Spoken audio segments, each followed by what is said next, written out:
கிருஷ்ணகிரி மாவட்டம் சூளகிரி அருகே தேசிய நெடுஞ்சாலையில் பழுதான கனரக லாரியால் போக்குவரத்து பாதிக்கப்பட்டுள்ளது.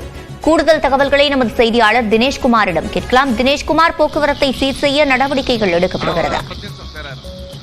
சிவரஞ்சனி, அதாவது கிருஷ்ணகிரி மாவட்டம் பெங்களூர் சென்னை தேசிய நெடுஞ்சாலையில் சூரியகிரியை அடுத்து இருக்கக்கூடிய சுண்டகிரி என்னும் இடத்தில் ஓட்டுரை நோக்கி கனரக லாரி ஒன்று சென்று கொண்டிருந்தது. அப்பொழுது தேசிய நெடுஞ்சாலை பழுதாகி நின்றது. அது மட்டும் இல்லாமல் கடந்த ஒரு வருட காலமாக மேம்பாலம் அமைக்கும் பணி நடைபெற்று வருவதால் அப்பகுதியில் போக்குவரத்து நெரிசல் ஏற்பட்டு வரக்கூடிய சூழ்நிலையில் கிருஷ்ணகிரி நோக்கி செல்லும் திசையிலும் ஓசூரை நோக்கி செல்லும் திசையிலும் சுமார் 5 கிலோமீட்டர் அளவில் போக்குவரத்து பாதிப்பு ஏற்பட்டுள்ளது.